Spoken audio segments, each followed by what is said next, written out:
instance, today I was driving in a car. You were kind enough to bring a car to bring this old chunk of coal here to the studio. We send cars for our guests, yes. Yeah, so I got in it, and that's, I get material that way. So my driver... What do you mean? How do you get material that way? You get in the car, and what happens? My driver tells me a joke. The driver we sent to pick you up told you a joke. Yeah. And you're going to tell it now on the show. Yeah, that's how I get a lot of my material. Okay. Why don't we just have him on next time? That guy... No, wait till you hear me do it. A frog goes into a bank to get a loan.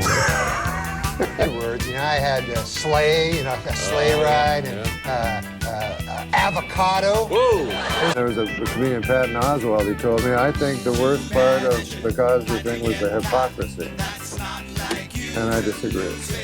You disagree with that? Yeah. I thought it was the rape. Yeah. Oh, Clinton murdered a guy. Yeah, we're not... I says, oh yeah, you're one of them gays. Well, I don't give a hoot. Some gold-plated chains would make a nice retirement gift for a very, very good slave. Well, Are you serious? Well, this was written... Are you serious? This was written years Did ago. you just write that? I didn't write Did it. you just say that? No, I read it, yeah. There's a shoebox with a turtle in it. From where? What is that doing there? What? I will not eat a single morsel of food until Margaret Thatcher is dead and buried. She died 3 weeks ago. I want you to think about something. The spot where you're sitting, every square foot of ground in this country was stolen from my ancestors. And after you stole it, you murdered them. So you'll forgive us if we do not laugh along. There is nothing funny about the extermination of a people. The theater stinks of blood. And the Pope came out with a book this week, which contains a series of essays examining faith and morality in today's secular world and the changing role of the Catholic Church as it approaches the 21st century. The book is entitled, God Himself Told Me That O.J. is Guilty.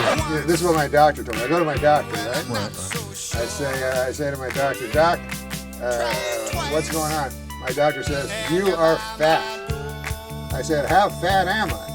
He said, you're so fat that if you don't stop, within a month you could have a heart attack or stroke.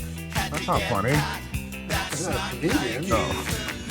I'm expecting a joke. You're expecting a joke? Yeah, it sounds like this. My cardiologist? Here, Adam, do a joke. All right. A good name for a dog is Syndrome. That then when he tries to attack someone, you can yell Down Syndrome.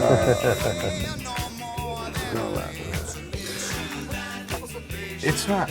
I mean, it's, yeah. You remember 9/11? Simpler, more innocent times when the worst thing you'd hear about the news was hijacked jetliners flying into buildings. Oh, now, Gilbert, you're going to get into trouble again.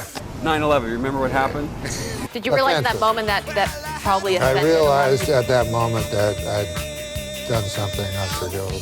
But you're feeling okay right now? You know, when I kind of a hypochondriac, so when I get sick, I want to find out if I'm going to die, from it. Mm-hmm. And so I try to think, where did I get the sickness? You ever do that? Yeah. You figure out, did I come in contact with someone? How did I get it? Yeah. Did I get? Because I know, Ross Abrash, this guy who works up on Saturday Night Live, he was sick last week. I thought maybe I got it from him.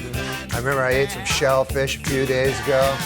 And then yesterday, I got stabbed with a rusty syringe by this 80-pound homeless guy. Oh, it is rather daunting to me. I'm just a guy, What the hell am I? Remember, kids, a stranger is just a friend you haven't met yet.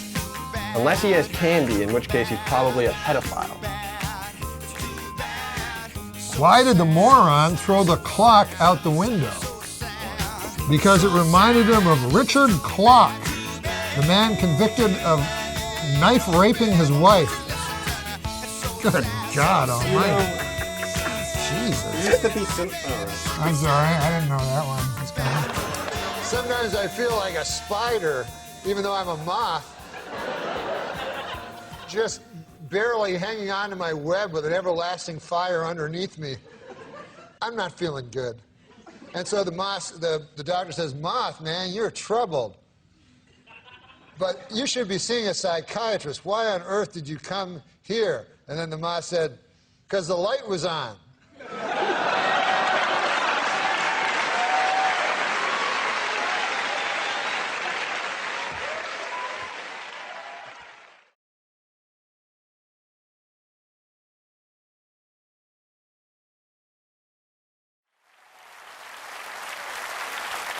I remember Dave differently because the first time I saw him, I was 13 years old. I was living in...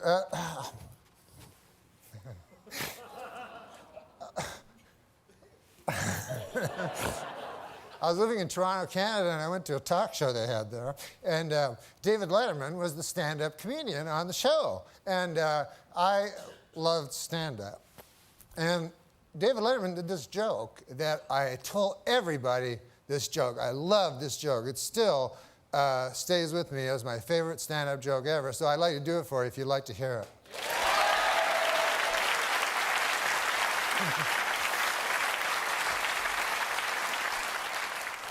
He goes, I was on the street the other day and I saw a garbage truck, and on the back of the garbage truck there was a small sign that said, "Please do not follow too closely.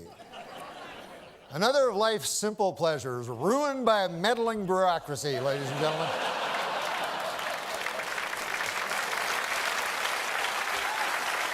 You remember the old days when Dad would pile the kids in the station wagon and we'd all go out and follow a garbage truck?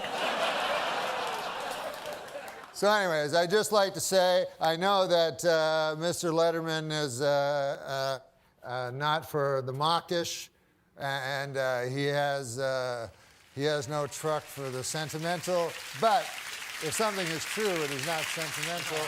And So I had this dream today. You ever have a dream, and then you wake up right in the middle of a great dream, and then you're back in your stinking life again? So then you try to fall asleep, re-dream it? Man, that never works. Always end up with some weird mutation of your original dream there, you know? Like in the first dream, I was in a pool with Christy Brinkley, and we were swimming toward each other, and then I woke up. So I fell asleep again. I end up shooting pool with David Brinkley.